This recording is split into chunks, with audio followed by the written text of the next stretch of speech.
What's going on, guys? Welcome back to another scooter video. My name is Chase Ross, if you guys are new to the channel, and this thing is super zoomed in.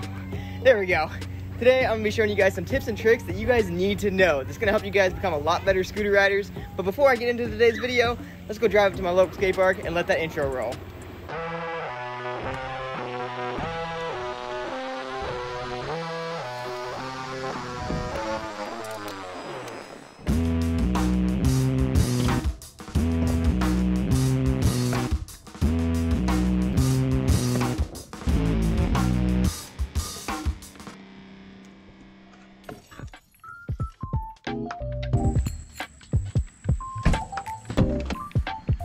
We're actually just gonna get things started right here in my car before we even get up to the actual skate park. We're up here at my local Centerville skate park. I actually have another park closer to the house than this park. It's called Miamisburg Skate Park, but this one is so much better, so this one has claimed my local skate park. But anyways, tip number one that we're gonna dive into today.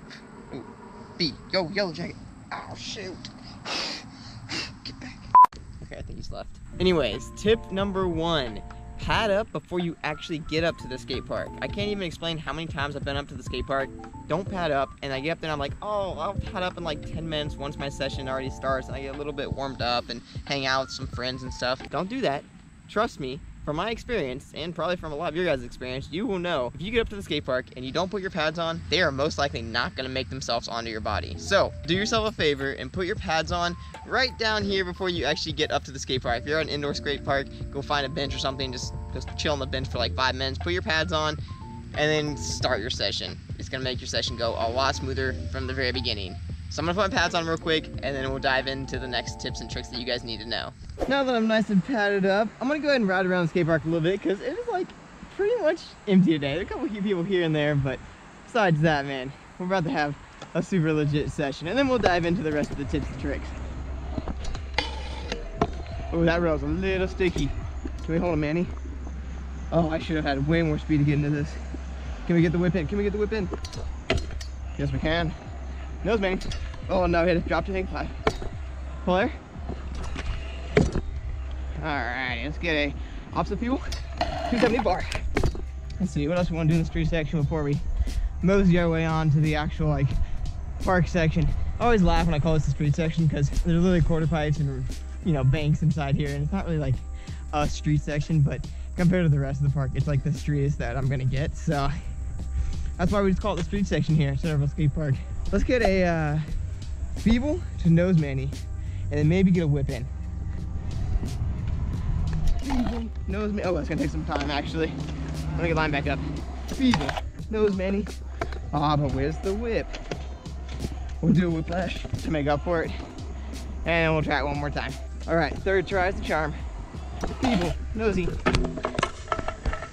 Not the charm, not the charm. What does that mean? We're gonna break it down into the 4 for sure.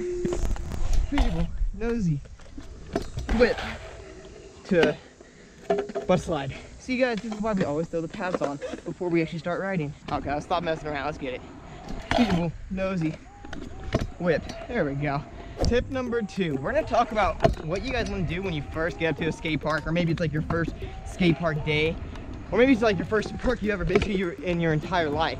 Maybe you don't know exactly what you want to be doing when you get to the park. What I would recommend doing is just observing when you get up to the park first, and just making sure you're not gonna snake anybody. That's like the #1 thing. If you guys can get up to the park and see how the flow of everybody's weaving in and out of the skate park, you'll be good to go. And you won't really feel like you're in anybody's way either, especially if you know it's your turn. When you get up to the ramp, you've seen everybody take a run or two. You see when that gap opens up and you're like, okay, I can sneak in there, get my turn in there. And then eventually everyone's just gonna realize, hey, this is your turn. And then you can just drop back in as if you're just part of the new skate park clan. On this next tip, we're gonna talk about your actual scooter. This is gonna help your scooter perform better. So what we're gonna do is focus on the grip tape. You guys ever notice when your grip tape's like super slippery, or like your feet are on the grip tape, but they just kind of keep washing off? Well, you guys can see all this dirt that's just chilling on my grip tape. So my grip tape's not as grippy as it once was.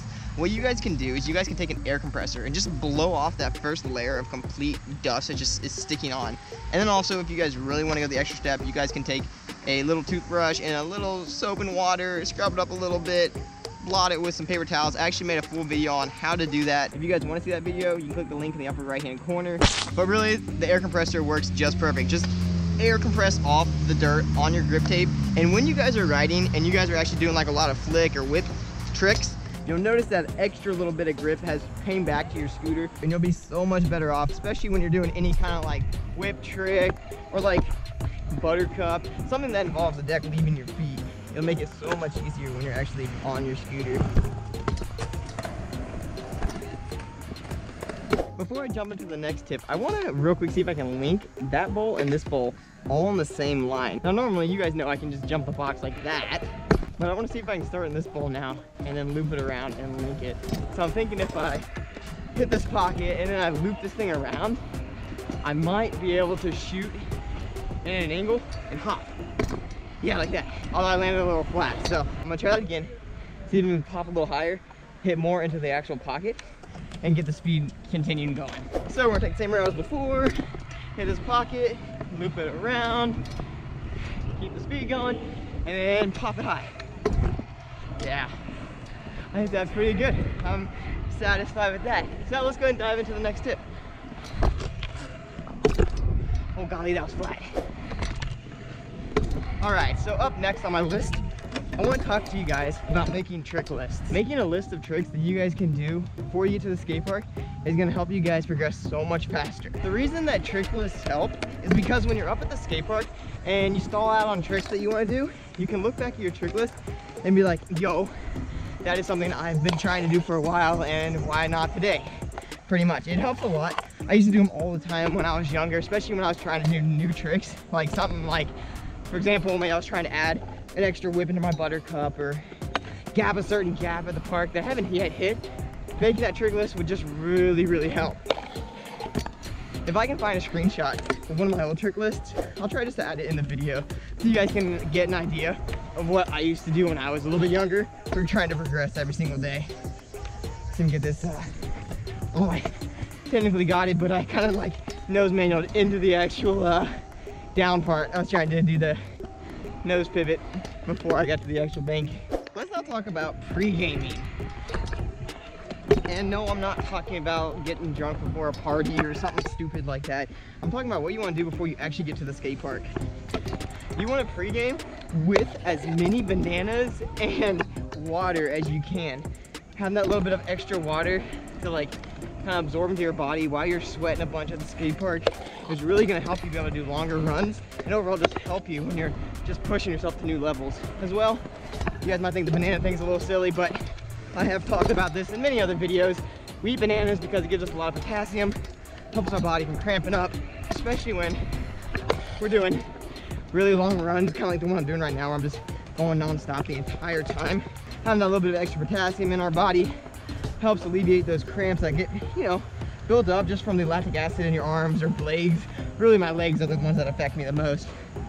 Although I think I've actually gave this tip before in a lot of videos, so we're not going to spend too incredibly much time on that part. All right, this next one might be a no-brainer as well, but bringing a cooler to keep your water nice and cold is always going to be a really nice benefit, especially when you're at a skate park that has like direct sun like this one.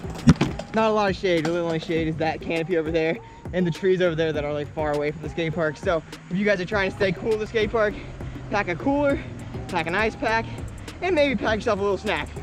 Probably make that a banana if you just listen to my last tip. Oh, it's still so sticky. I should have learned that from earlier when I tried to board slide it. Now we gotta do this before we get to the next tip. Oh yeah. I love that grind. I love like steezily landing like that too for some reason. It kind of reminds me of, you guys know who Chris Ferris is? I'm sure you guys do. If you watch these videos and you guys like scooters, you know who Chris Ferris is. But I like doing those because when Chris Ferris does them, he lands like that too, and I always think like, man, that's a steezy little look right there. Next on the list, let's talk about why that didn't just hurt my shin right there. I wear shin pads. Specifically, I wear the Fuse shin pads, and they're actually BMX pads, but they have like this perfect amount of ankle support and shin guard protection. So when I'm doing like whip tricks and stuff and I get just annihilated in the shin, my shin doesn't just break in half. So this next tip is gonna be about the gear you guys ride. What I would recommend is trying as much gear as you guys can to get comfortable on your scooter. If you wanna throw some shin guards on, some knee pads, some elbow pads, some wrist guards, all the above, basically everything I wear, I would highly recommend it. But specifically, Shin Guards are the one I want to focus on, just because of how likely scooter riders are to hit their shins. It's kind of ridiculous, and I honestly don't understand why more scooter riders don't wear Shin Guards. A lot of BMX riders wear Shin Guards, and it's like established that it's not a bad thing to wear Shin Guards in the BMX world. But for some reason, in scooters, when you roll up to the skate park, especially if you have like shorts on and you got some Shin Guards on, for some reason it's just like not the cool thing to do. I don't really know why, or at least maybe you just don't see a lot of scooter riders wearing them. That was flat. I keep landing so flat as I talk through these videos and I don't focus on the actual ramps. I can't help but like land just a little bit flat each time. But anyways, back to the Shin Guards. Shin Guards are probably one of the most like crucial like pads I wear, besides of course my knee pads. I would rate number 1 helmet, number 2 knee pads, and then number 3 Shin Guards, just because of how much they actually help when trying new tricks, especially whip tricks and whip combos. They help so much. All right, on this last tip, we're gonna talk about one that I get asked so often, and that is, how do you get around being afraid? Now, fear is just one of those things that you can't really get around, and you're gonna have to learn to actually get over it. Not get over, I'm sorry. You're gonna have to learn to deal with it and overcome it. There's no getting rid of it. The fear is always gonna be there. So the best way to get around the fear and actually get braver is to just do what you're afraid of more. So that could be either competitions or tricks. You gotta do more of them. And it might sound painful at first, but I promise the more you do, the easier they're gonna become.